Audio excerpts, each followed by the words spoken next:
sama-samang kumakanta ng He's got the whole world in His hands. He's got the whole world in His hands. Alam niyo ba yung kanta na yon? Buwan ng Marso, patapos na yung klase, at lahat kaming mga bata ay excited na magbakasyon. Summer, kaya medyo mainit. Pero dahil gusto namin yung panahon na yon, dahil wala ng klase at ibig sabihin, panahon upang maglaro kasama ang aking mga kabataang kapitbahay. 1978, nang ako ay nasa kindergarten. Nakatayo, nakapila sa stage, kasama yung iba pang bata, kumakanta at sumisigaw ng masayang-masaya. He's got the whole world in His hands. Pinanganak ako sa isang conservative na Catholic family. Ang pamilya ng aking nanay ay nag-donate ng lupa para sa simbahang Katoliko sa Alapan. Ang aking mga magulang, katulad ng mga magulang ng aking mga kaibigan, ay very protective. Magulo daw ang mundo, kaya dapat laging nag-iingat. Subalit kahit sila protective, yung dekada 80 ay ibang panahon ng pagpapalaki ng mga bata. Panahon na walang cellphone, walang internet, walang computer, walang mga helicopter parents. Kaya tuwing summer, ako ay malayang nakakalabas ng bahay at nakikipaglaro sa aking mga kaibigan. Noong ako ay nasa elementary at high school, malaya akong nakakapangapit bahay. Nag-a-adventure sa tubigan o sa farm, naliligo sa ilog, naglalaro ng softball, nakikipanood ng TV, ng Betamax o VHS, naglalaro ng Atari sa bahay ng aking mga kaibigan. At kahit iba't ibang klase ng tao yung nakakasama ko, lumaki naman ako ng maayos. Hindi ako nakaramdam ng peer pressure. Konti siguro. Hindi ako na-abuse at hindi ako na-traumatize. Kagaya ng sinasabi ng ilang statistics na isa daw sa kada 7 bata ay makaka-experience ng pang-aabuso. Pagdating sa gabi, uuwi ako sa bahay na may mainit at masaganang hapunan kasama ang aking mga magulang at kasama ang aking mga kapatid. He's got the whole world in His hands. He's got the whole wide world in His hands. Subalit minsan, naiisip ko na ang buhay ay parang isang komplikadong pattern ng kaguluhan. At ngayon na ako ay meron ng pamilya at may malalaki na akong anak, namamangha ako na looking back, na iwasan ko yung mga abuso, yung mga pagpapabaya na sinasapit ng isa sa kada 7 bata. At pag naiisip ko ito, ay naaalala ko ang balita noong 1990s patungkol sa isang batang babae na ang pangalan ay si Luisa. Pinanganak si Luisa noong 1989, ayon sa balita. Ang kanyang nanay ay drug addict, lulong sa shabu. Kaya si Luisa ay tumira sa piling ng kanyang tatay dahil yung kanyang nanay ay napunta sa rehab. At siya ay mahal na mahal ng kanyang tatay. Magaling siya sa school, kwento ng mga teacher. At sabi nila, si Luisa daw ay masayahin at punong-puno ng sigla tulad ng ibang mga bata. Pero nakatapos ng rehab yung kanyang nanay at bumalik ito sa buhay ni Luisa. Ipinaglaban niya na siya ay merong karapatan doon sa bata. At dahil ang nanay ni Luisa ay mula sa isang maimpluwensyang pamilya, Pinagbigyan ng korte ang hiling ng nanay ni Luisa. At si Luisa ay nagkaroon ng 2 bahay. Minsan tumitira siya sa kanyang tatay, minsan tumitira siya sa kanyang nanay. At sa piling ng kanyang nanay, si Luisa ay nakaranas ng pang-aabuso. Sinasaktan siya ng kanyang nanay. At kahit na sinumbong siya sa mga may kapangyarihan, dahil sa impluwensya na meron yung kanyang nanay, hindi ito binigyang pansin ng mga otoridad. Natakot yung kanyang nanay. Natakot yung kanyang tatay. At dahil wala siyang magawa, ay naisipan niya na ilayo yung kanyang buong pamilya kasama si Luisa para maitakas ito sa kanyang nanay. Bumili yung tatay niya ng ticket sa barko para pag-alis nila at ito ay nakatakda ng May 26, 1994. Pagdating ng araw mismo na yon, namatay ang tatay ni Luisa. At si Luisa, tumira siya kasama ng kanyang nanay. At dito nagsimula ang 1 taong malagim na pananakit at pang-aabuso kay Luisa. At sa edad na 6 na taon, si Luisa ay namatay mula sa mga palo at pananakit na galing sa kanyang nanay. He's got the whole world in His hands. He's got the whole wide world in His hands. Inawit din kaya ito ni Luisa? Naka-attend kaya si Luisa ng Sunday School? Nakarinig kaya si Luisa ng mga kwento patungkol kay Jesus? Si Jesus, nasabi sa atin ng ating mga pastor na dahil sa kanyang pag-ibig ay alam niya kung gaano kadami ang buhok sa ulo ni Luisa.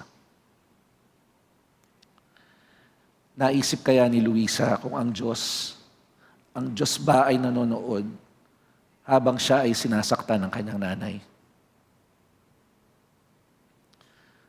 Nagtataka kaya si Luisa kung bakit ayaw siyang tulungan ng Diyos? Naiisip kaya ni Luisa, bakit ito nangyayari sa akin? Bakit siya nagdurusa?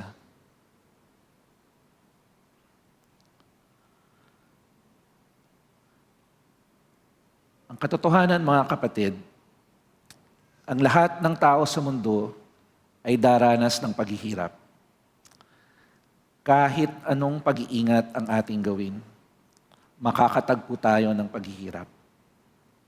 Kahit gaano kasipag tayo magtrabaho, kahit gaano kalusog yung ating pangangatawan, kahit gaano kadami yung ating koneksyon, kahit gaano kasaya at kahanga-hanga ang ating pamilya, mayroong maaaring sumira dyan sa mga bagay na ating ipinundar at sa isang iglap, pagdurusa at paghihirap.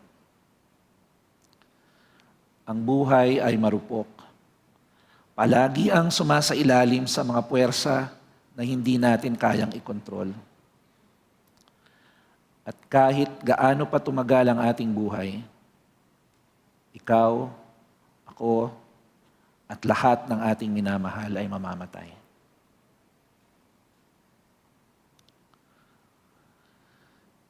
Kung mayroong isang bagay na lubhang humahamon sa bawat doktrina at teolohiya, sa bawat paniniwala na aking pinangahawakan bilang isang disipulo ni Jesus, yung suffering, mga kapatid. Hindi lang yung problema ng kasamaan, kung hindi ang masidhi, nakakatakot, hindi makatarungan at magulong paghihirap. Yung suffering, ang pinakamahirap na unawain at tanggapin. Mahirap pagtagpuin at unawain ang dalawang tila ba magkasalungat na katotohanan. Ang Diyos na mapagmahal, na nasa gitna ng mundong Kanyang nilikha, pero punong-puno ng pagdurusa. bone cancer sa mga batang walang malay, at saka Diyos ng pag-ibig.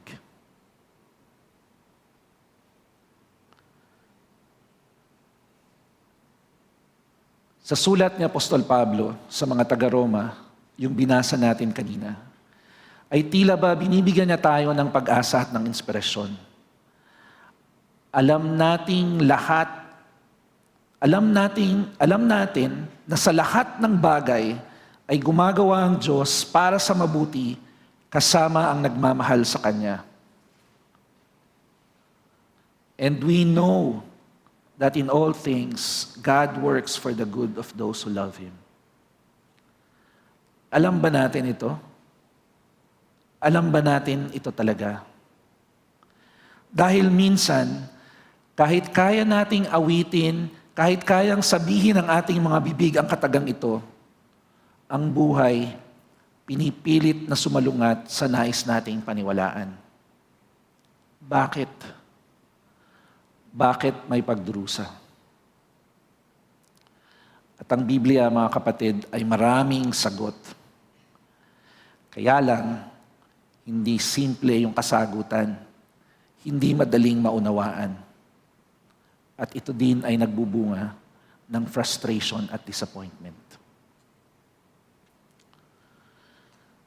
Sa umagang ito, ay nais kong ibahagi sa inyo ang ilang mga katotohanan na sa aking journey sa pag-intindi at pag-unawa ng suffering ay nakatulong sa akin upang mag-cope at makaunawa sa paghihirap.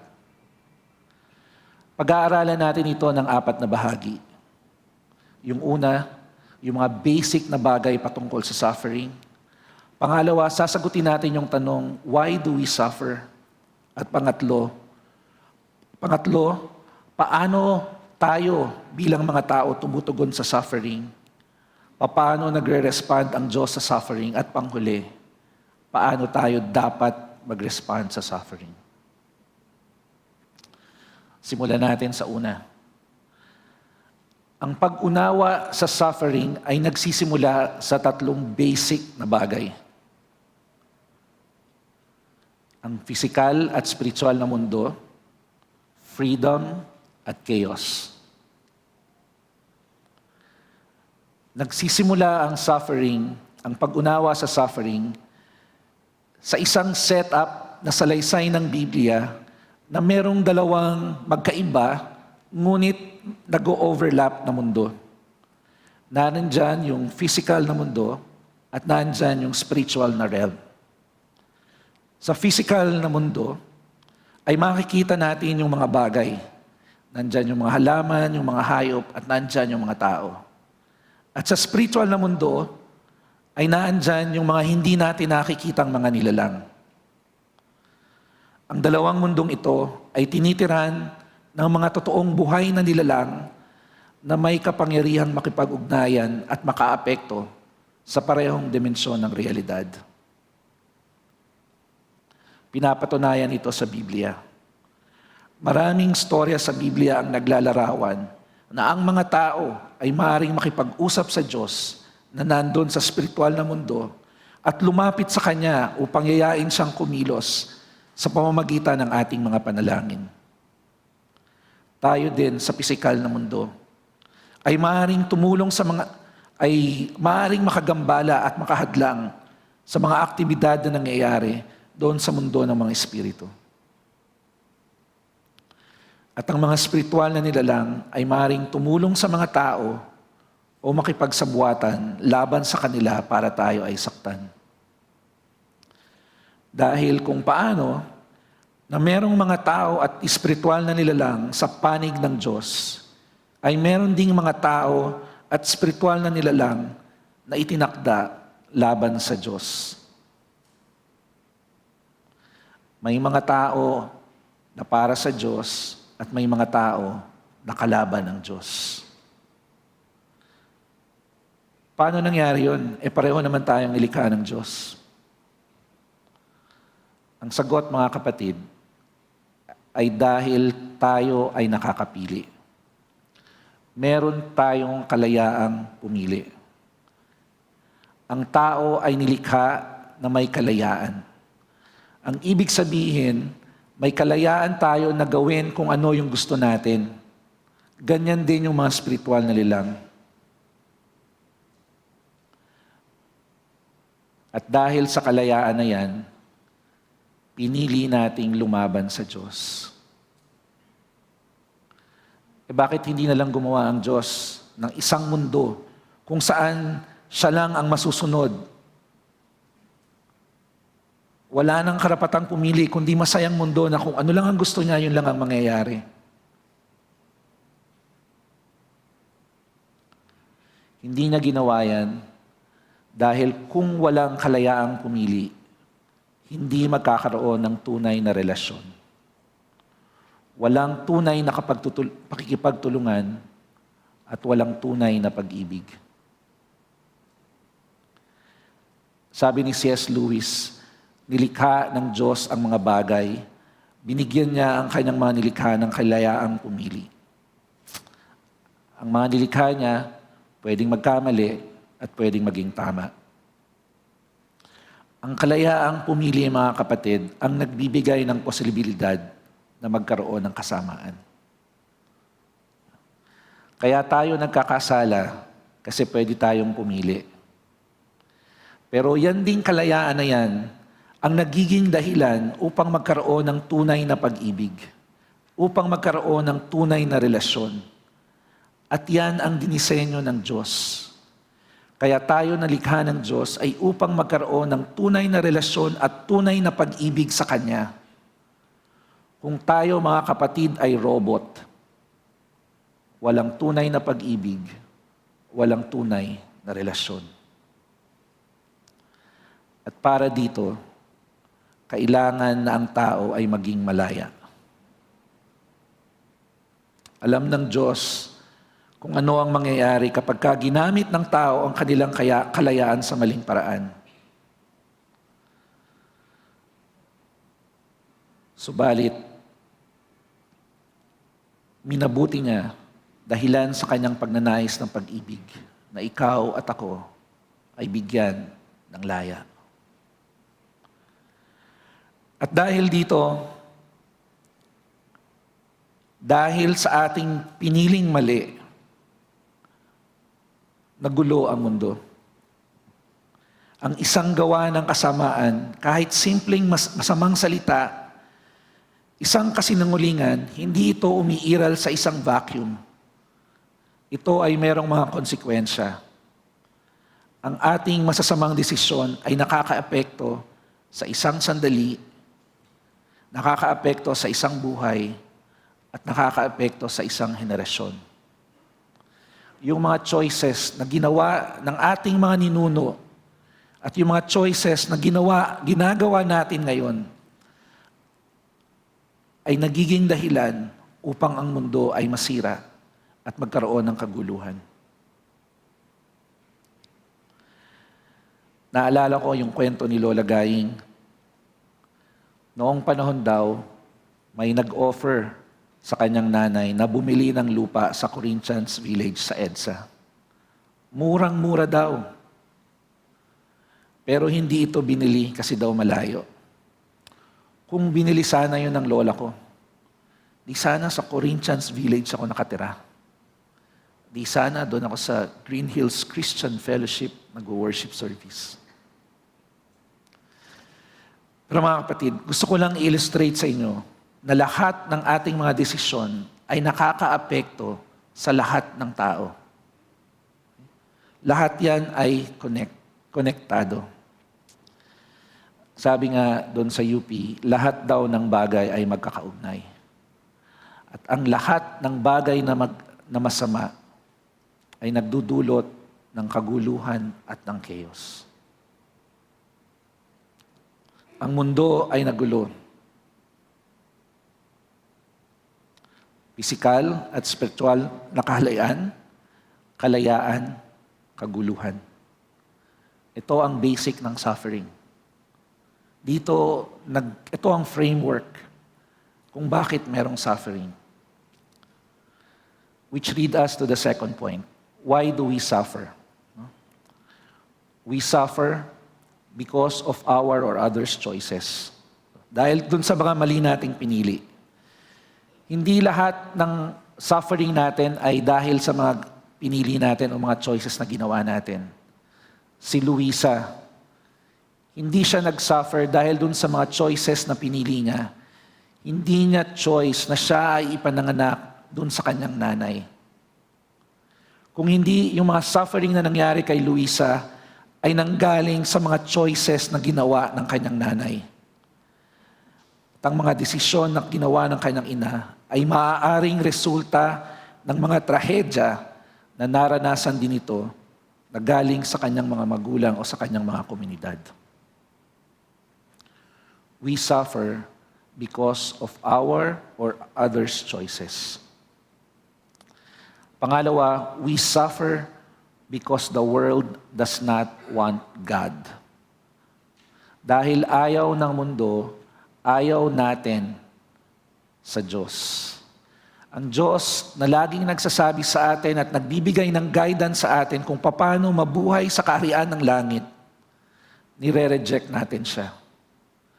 At dahil sa pag-ayaw natin sa Diyos, lumalayo tayo dun sa bagay na magbibigay sa atin ng buhay at tumatakbo tayo papunta doon sa magdadala sa atin sa kamatayan. Pangatlo, nagdurusa tayo dahil tayo ay nasa gitna ng digmaan ng mabuti at masama. Naalala niyo ba yung drawing kung saan ikaw ay merong demonyo, devil doon sa left side at merong angel doon sa right side? At tapos sinasabi na, mangopya ka na, babagsak ka pag hindi ka mangopya. Kaya sabi niya, huwag kang mangopya, masama yan. Ang tao ay nasa gitna ng labanan ng masama at ng mabuti. At dahil dyan, tayo ay nagdurusa at merong pagdurusa. At pang-apat,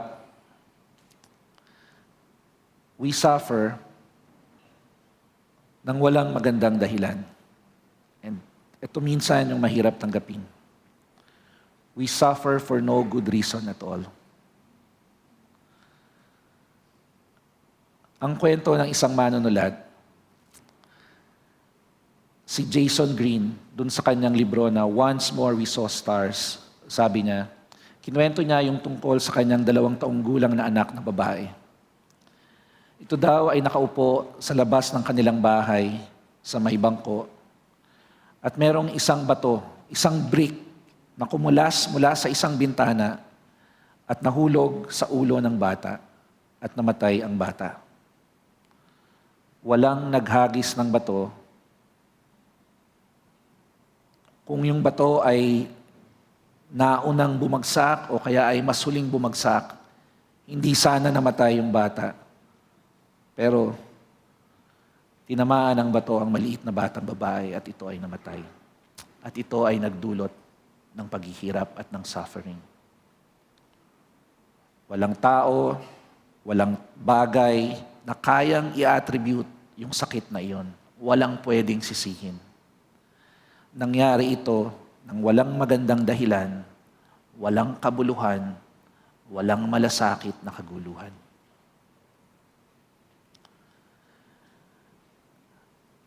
Ang ibig sabihin, kahit ano pa ang dahilan, ang pagdurusa ay hindi natin maiiwasan. At bilang mga tao, may iba-iba tayong reaksyon kung paano natin tinatanggap ang paghihirap. Una, sinusubukan nating i-mitigate o kaya ay pagaanin yung sakit na dala ng suffering. Ano ang halimbawa nito? Aksidente. Diba? Yung mga sasakyan na aksidente. Anong gagawin natin? Gumawa tayo ng seatbelt para kung maaksidente, hindi ganoon kalakas ang epekto. Bumibili tayo ng insurance. Diba? Para pag nagkasakit, o kaya may namatay, merong maiiwan. Tayong mga tao, minimitigate natin ang sakit. Humahanap tayo ng paraan upang ito ay mapagaan. Pangalawa, i-deny natin yung suffering. Tinatanggihan natin yung suffering. Minsan, dinadala natin ito sa magtatrabaho na lang ako ng magtatrabaho, o kaya magda-drugs, o kaya maghahanap ng isang hobby at ibubuhos yung lahat ng panahon doon sa hobby na yon. Minsan, gagamitin pa natin ang simbahan upang i-deny ang suffering. Pupunta ako sa church, magiging active ako sa church para mabawasan at hindi makita na ako ay nagsasuffer. At pangatlo, kung hindi natin kayang pagaanin o kaya iwasan, tayo ay nade-despair. Ilulubog natin yung ating mga sarili sa kawalan ng pag-asa.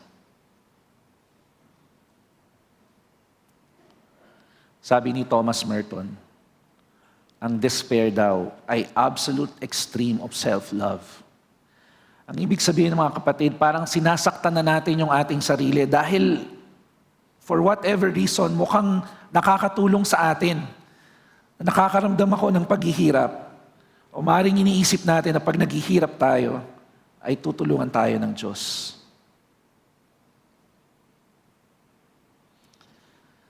Subalit kahit na ano ang gawin natin, subukan nating i-mitigate, subukan nating i-deny, o kaya tayo ang may despair,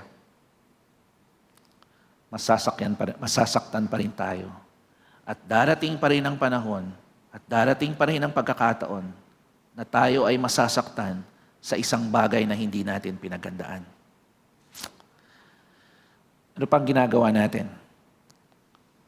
Tayo, mga disipulo ni Jesus, tinuruan tayo na lumapit sa Diyos. Kapag tayo daw ay nagsasuffer, lumapit tayo sa Diyos. Paano natin yan gagawin? We sing praises more. We sing louder. We pray more. We go to church more. We give more of our time and money.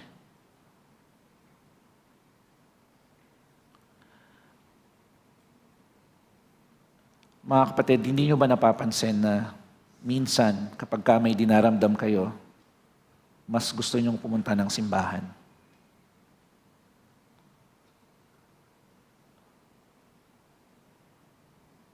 Subalit, alam ba natin talaga kung paano bumaling at lumapit sa Diyos? At upang masagot yung tanong na yan, ay kailangang alamin natin kung paano ba nagre-respond ang Diyos sa ating mga paghihirap. Alam natin that in all things, God works for the good of those who love Him. Pansinin natin mga kapatid na ang mahiwagang layunin ng Diyos, hindi iyan kabilang sa mga dahilan kung bakit ka nagdurusa. Ulitin ko. Yung mahiwagang layunin ng Diyos, hindi iyan kabilang sa mga dahilan kung bakit ikaw ay nagdurusa. Hindi itinatakda ng Diyos, hindi sinasanhi ng Diyos, hindi ginagawa ng Diyos o tinatalaga ng Diyos ang kasamaan na nagdudulot ng pagdurusa. Hindi niya hinawakan ang kamay ng nanay ni Luisa para patayin si Luisa. Hindi niya ginabayan ang bato na ikinamatay ng 2 taong gulang na batang babae. Hindi ang Diyos ang nagbigay ng cancer sa mga bata. Ang mundo ay sira. Sira mula sa ating sariling mga desisyon at sa mga desisyon ng iba. Sira dahil may karapatan tayong pumili at mali ang pinipili natin. Dahil ginamit natin yung ating kalayaan upang sirain ang mundo. Alam natin na sa lahat ng bagay gumagawa ang Diyos para sa ikabubuti ng mga umiibig sa Kanya. Mga kapatid, hindi kailangan ng Diyos ang iyong paghihirap upang ikaw ay palaguin at para i-mature ang iyong relasyon sa Kanya. Hindi kailangan ng Diyos yan.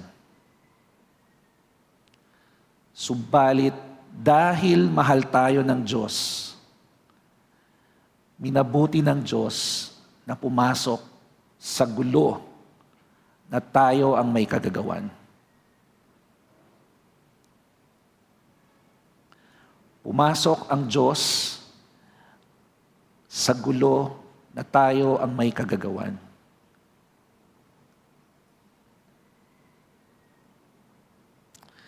Ginagamit ng Diyos ang mga kakilakilabot na bagay na hindi mo o hindi na gusto upang palalimin ang iyong pag-ibig at pagtitiwala sa Kanya. Mga kapatid, gusto ko lang i-emphasize yung point na yun.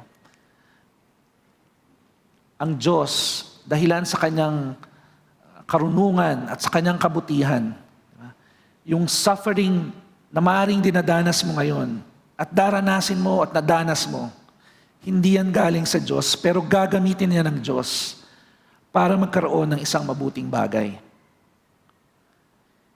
Hindi ka itetempt ng Diyos, hindi ka niya na para bang, di ba, kailangan kitang takutin para sumunod ka sa akin. Naniniwala ako na hindi ganyan ng Diyos. Ang hinahanap ng Diyos ay authentic na pag-ibig at siya ang nagpakita ng tunay na pag-ibig na yan.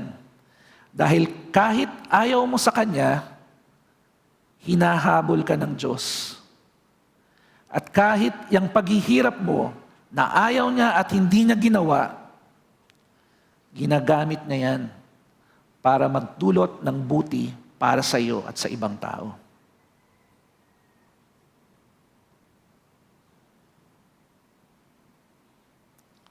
Bakit may mga tao na pagkatapos ng paghihirap ay nagiging matatag?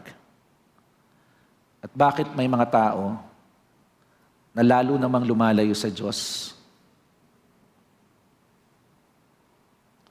Ang kaibahan nila, mga kapatid, ay kung paano sila tumutugon sa paghihirap.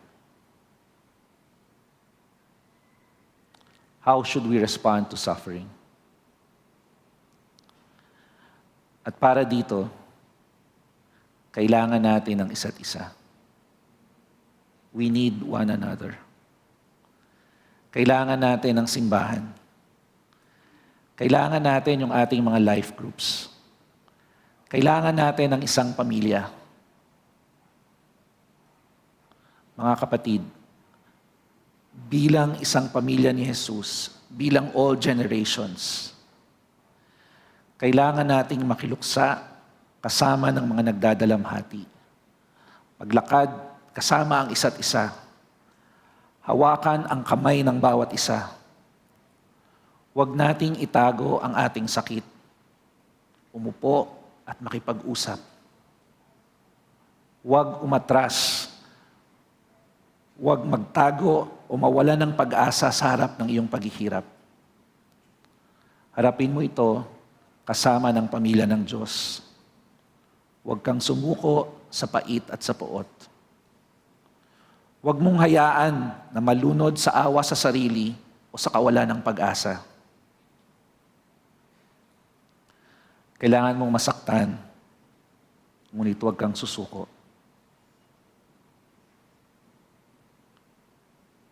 Matuto tayong bilang magkakapatid na hayaan ang bawat isa na masaktan. Subalit wag natin itong mamadaliing iwaksi. Wag natin itong lunurin sa mga kanta at walang laman na mga salita at pangako. Masaktan.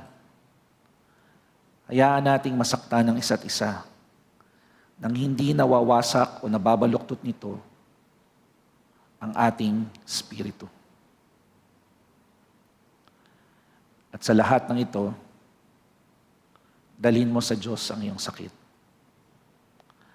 alam ng Diyos at nararamdaman ng Diyos ang iyong sakit at nagagalit siya dito.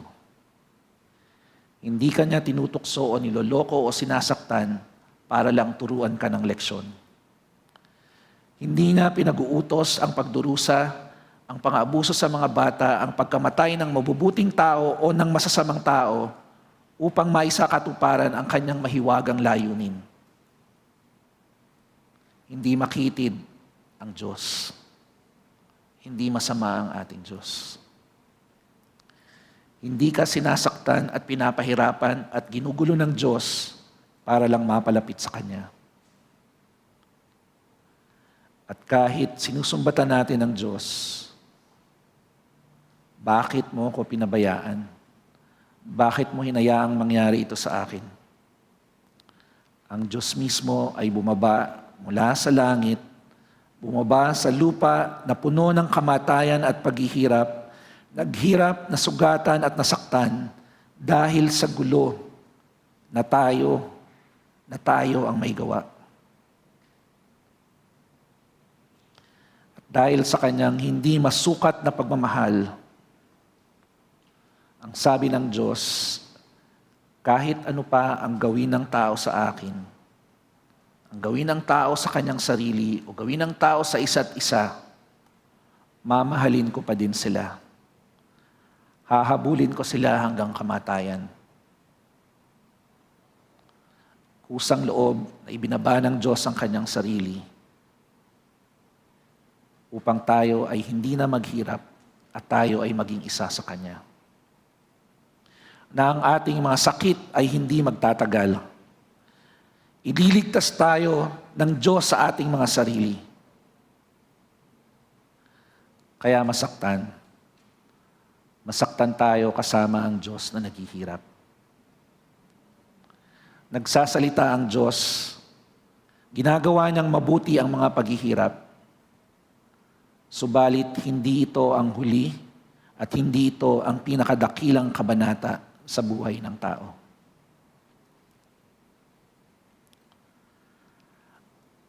Ang mga huling 8 taon ng aking buhay ay ibang-iba doon sa mga naunang 42 taon.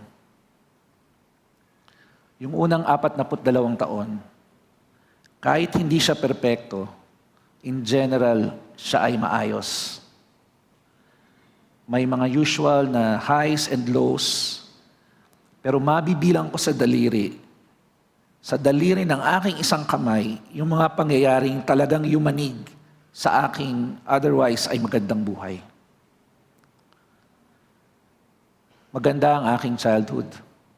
Pinalaki ako ng maayos. Hindi kami kulang. Lagi kaming sapat. Nakapag-aral ako ng college, natapos ko on time. Nakakuha ako ng magandang trabaho. Naging successful ako sa aking career. Mayroon akong maganda at mabuting asawa. May mga anak ako na marurunong at masunurin. Paminsan-minsan. Meron akong mga mapagmahal na magulang. At meron akong isang safe at supportive na komunidad. Kung nagawi kayo sa Bayan Luma, yung aming compound, parang fortress. Pag nasa loob ako ng compound na yon, parang walang pwedeng gumalaw sa akin. Doon, kasama ko yung aking mga kapatid at yung kanilang mga pamilya. Andoon, yung aking mga tito at tita at yung aking mga pinsan. Naalala ko tuwing linggo, pagkatapos ng worship service, pagdating namin sa bahay, bitbit na namin yung aming nilutong nilagang baka o kaya minudo ni Lola Gaying. At pupunta kami sa bahay ni Ate Sebat ng Kakantsanong upang sama-sama kami doon na kumain. Dadating si Jen at si Doc Randy, may dalang soft drinks at saka ice cream. Pag long weekends, breakfast pa lang magkakasama na kami. Pinaplano, ano yung kakainin sa tanghalian, ano yung imemerienda at ano yung hahapunan. Maglalaro kami ng cards o kaya ng mga board games. At minsan, Maglalagay kami ng makeshift na swimming pool at pati yung matatanda makikigulo at naglalaro. Naalala ko yung kakantsanong, mangangantsaw yan, sasabihin niya, ano ba yung iihaw natin ngayon? At kahit walang kaplano-plano, bibili kami ng uling, maghahanap kami ng hotdog, magmamarinate ng liempo, bibili ng fishball, at minsan bigla-bigla na lang, mayroong susulpot na hito at bukle. Isasalab yun ang kakantsanong. Naalala ko sila Pastor Saul, si Pastor Benji at si Pastor Fritz. Pupunta yan sa bahay, magtatanghalian, kasama sila Atty. Macy at saka sila Atty. Sly. Kung ano meron, pagsasalusaluhan, kahit kulang, basta may kape sa dulo, tapat-tapat na. Pero dumating yung panahon sa buhay ko, I don't know, burnout, pagod, hindi ako naging masaya sa aking trabaho.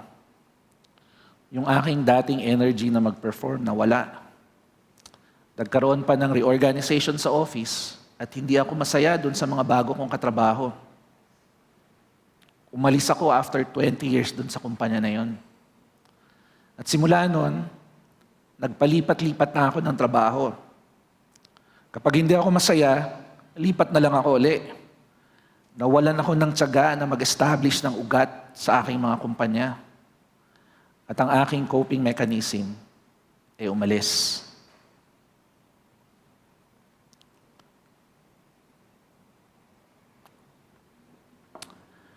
Nagkasakit si June. Mahabang panahon nakipaglaban siya sa cancer. Nagkasakit ang kakantsanong. Pareho na sila nasa piling ng Diyos. Nagkasakit ang kakantesing. Si Lola Gaying humina. Madalas yung atake ng kanyang vertigo. Lumaki na yung mga bata. Dumalang at hanggang nawala yung mga lunch at mga long weekends. Na-aksidente si Doc Randy. Labas-pasok siya sa ospital. Nagkasakit si Chris. May sakit si Pastor Benji. Nagkasakit si Ate Mi. At siya din, kasama na ng Diyos. At lahat ng ito, nangyari sa COVID. Pumasok ako sa isang madilim na bahagi ng aking buhay. Hindi ako handa. Yung aking perfect na mundo, nayanig. At malimit kong nakikita ang aking sarili at tinatanong ang Diyos, bakit? Bakit? I was in pain. At maaaring sabihin nyo, na hindi naman direktang nangyayari sa akin yung mga paghihirap. Mga kapatid, pain is pain. At buong integridad, kaya kong sabihin sa inyo, nasasaktan ako. Hindi ibig sabihin na yung pain na aking nararamdaman ay mas importante or mas legitimate or kasing equal doon sa suffering na naranasan ni Doc Randy at ni Jen, ni Ate Seb at ni Michi, ni Pastor Fritz at ni Criso, ni Pastor Benji at ni Lisel. Ang ibig sabihin lang, lahat tayo nakakaranas ng sakit. Ilang panahon din yung aking ginugol sa pakikipag-usap sa mga counselors, sa aking mga mentors at sa ating mga pastor. Nagsaliksik ako tungkol sa spiritual formation, sa inner healing at sa prayer. At sa kabutihan ng Diyos, nakakaranas ako ng tagumpay.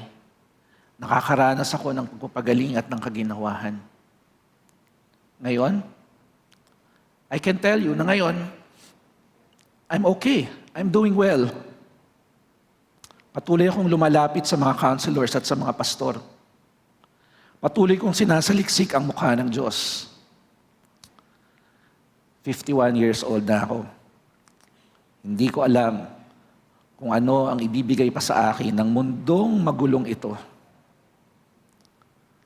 Alam ko na ang pagdurusa ay may iba't ibang anyo at naninirahan sa maraming sukat at antas ng pananakit.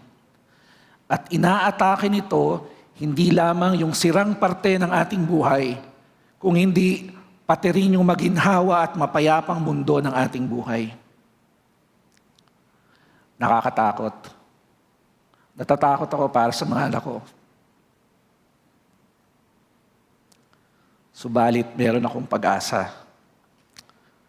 Meron akong pag-asa na darating ang araw, sasabihin ni Jesus, wala nang paghihirap. Aalisin niya ang kasamaan, sisirain niya at bubunutin niya sa ugat mula sa lahat ng nilikha. At kahit na ginawa natin ang gulong ito, ililigtas tayo ng Diyos minsan at magpakailanman. Higit pa sa pagpunta natin sa langit, ang pinakahuling layunin ng Diyos ay ang ganap at lubos na pagwawakas ng lahat ng mali at kasalanan. Ang sukdulang layunin at paggawa ng Diyos ay ang mundo na dating ang nilikhang mabuti ay ganap na maibalik sa isang lugar kung saan sa lupa, kung paano sa langit ay sinasagot ng buong buo. Kaya masaktan, magdusa, maghirap sa harap ng Diyos at sa Diyos, at umasa. Umasa tayo, hindi sa nakatakdang layunin para sa ating sakit, kung hindi sa karunungan ng Diyos, nagawan tayo ng mabuti kahit na sa ating pagdurusa at sa kapangyarihan ng Diyos na balang araw sa kanyang panahon ay wawakasan niya ang lahat ng ating pagdurusa.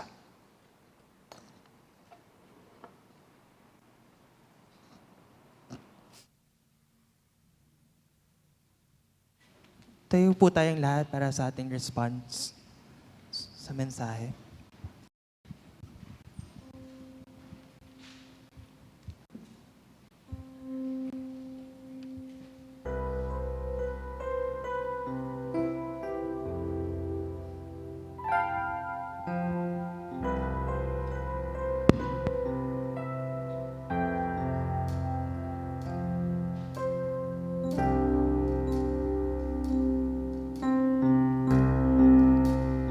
In His time,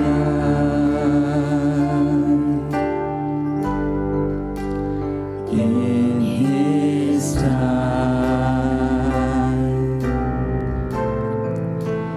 He makes all things beautiful.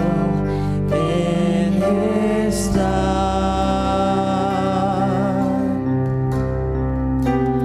Lord, please show me every day as you're teaching me your way, that you do just what you say in your time.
Kanya na makagagawa ng higit pa kaysa maaari nating hilingin at isipin sa pamamagitan ng Kanyang kapangyarihang kumikilos sa atin.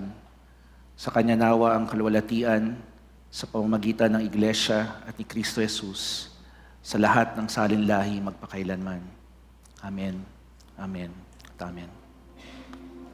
Amen. Pahabol lang po na announcement sa lahat po na nakaschedule ngayon for the GPOM, yung Snap for the Cause photo shoot. Proceed lang po tayo sa foyer doon sa may likod after po ng closing song. Thank you. And muli po, papurihan po natin ang ating Panginoon, ang ating Diyos na buhay.